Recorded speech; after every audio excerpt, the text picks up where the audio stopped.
Thank you for speaking to us. My name is Mary Owens. I'm a third-generation Austinite. I lived in Bouldin for 5 years before moving with my family to Zilker.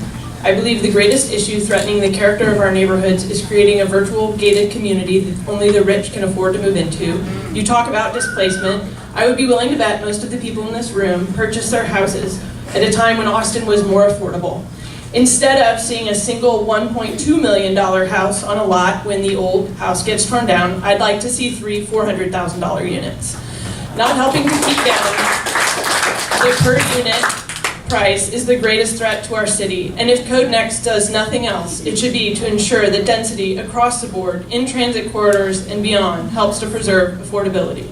My question to you is, how do you reconcile the struggle between existing owners who want to keep things the way they are and the seeming civil obligation to preserve affordability by allowing more smaller units in the transit corridors and outside of them?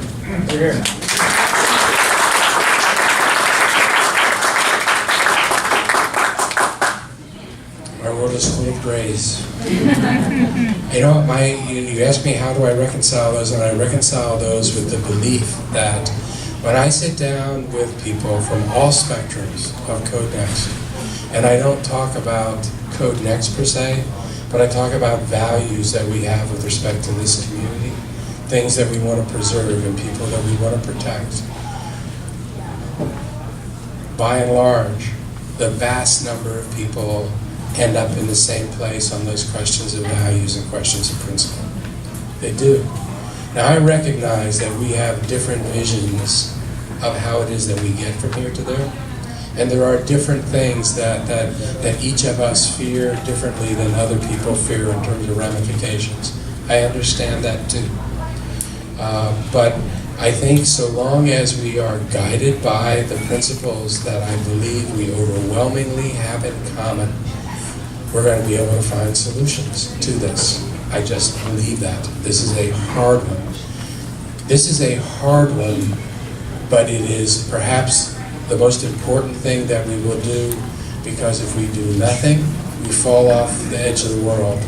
If we do this wrong, we're going to fall off the edge of the world. We have no choice but to stay engaged. Everybody on both sides of this, across the spectrum on this, to find what it is that is the right answer we're going to try. Mayor Adler, thank you for coming to speak with us. My name is Rose Schneier, and I'm actually Zilkerite, so I'm a visiting fireman. I have 2 questions. Number one is, one of the things that hasn't been discussed is the infrastructure we're going to need to support more density, i.e. electricity, water, sewer, etc. How much of that cost do you foresee is going to be passed on to the developers, and what % are we going to have to eat?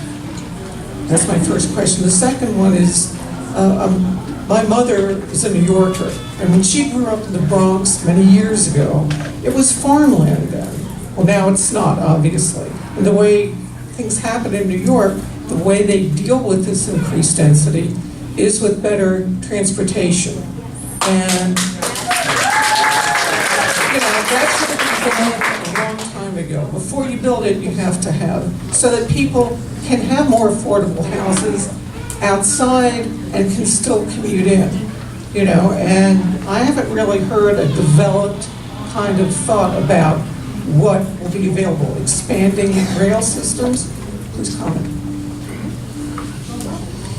I also believe that we're not going to be able to solve any of the affordability issues we have in the city until we fix transportation in the city.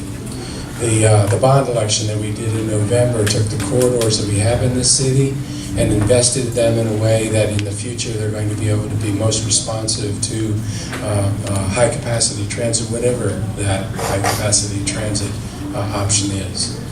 The city is going through a strategic transportation process right now. And we're going to have a strategic mobility plan presented to us in 2018. So next year, we're going to get a strategic mobility plan. On the same day that we were approving a $720 million bond election here, and we all felt good, most of us, passing that. It was a huge bond. It was more than we had spent as a city to do bonding on transportation than we had done cumulatively over the preceding 20 years, which is one of the reasons why we were in the situation that we were in. $720 million, a lot of money.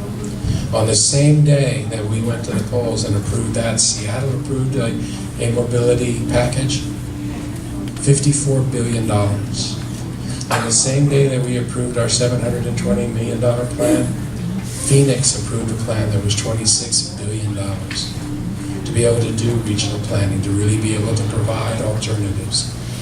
We need to start thinking in much bigger terms than we've thought about if we're going to be able to solve the issues. And we have to take a look at the changing technologies that are happening to us right now.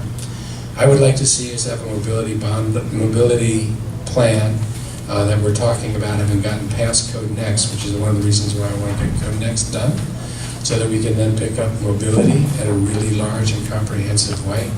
I'd like to have that done in 2018 so that we can actually force the issue at the legislature in ways that we did not force things this year. I think that cities need to act in a different way going into next session than cities acted going into this past session. I think we've learned a lot strategically and tactically with respect to the world that we live in, so that we can take a look at potentially doing something that is not just Austin or Travis County, but Williams and Hayes County regionally in 2018, when I expect we're going to have more people going to the polls than we have ever had before.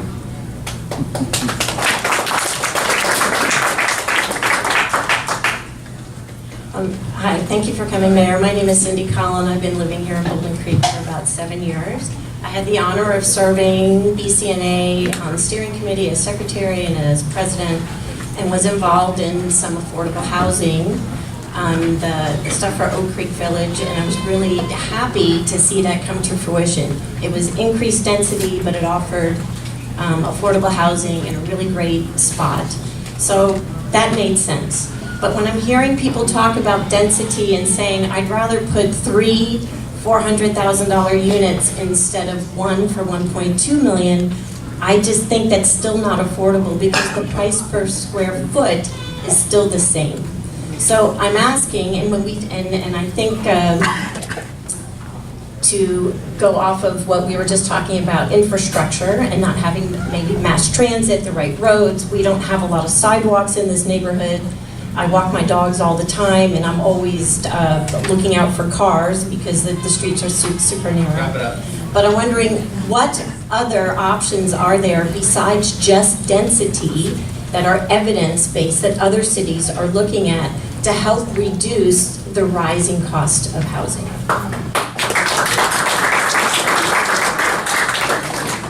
Rising cost of housing is going to be dependent on many things other than what we just do in this land development code, but that's a big part of what we need to do to address housing. We've looked at housing in the city with the strategic housing plan. We've identified additional housing supply that we need in many different segments, and we need to address all those. But I think that generally everybody knows what the principles are. We need to have in this city additional housing supply. We need to have in this city the ability to have different kinds of housing types. Other cities do that better than we do here in Austin, Texas. We have to do this in a way that recognizes the character of neighborhoods that we have, and to make sure that we're not destroying things that are special about the city at the same time we're trying to address those issues. But I will tell you that the status quo, where we are right now, won't work. Won't work. So we can't leave here and say we just need to preserve just what we have, because we're going to lose that too. So I don't know what all the answers are, but I need for people to stay engaged and for us to participate in this conversation, because we have to find something better, or we're going to be stuck with what we have, and that doesn't work. Thank you. But I have a follow-up question. So have you all considered mixed income housing? We consider mixed income housing every opportunity we get a chance to do that. We've created a way to be able to take some of the additional ad valorem tax revenues from some of the big projects that are being built that gets reinvested immediately back into mixed income opportunities. The day of taking projects and making them so that they're all low income as we go through our process, we move past that now, because quite frankly, children that grow up in a mixed income opportunity do better whether they're the most affluent in it or the least affluent in the area. So mixed income, I think, almost universally on my council is something that is one of the goals and priorities. Let's keep it down to one question per person. We have a lot of people.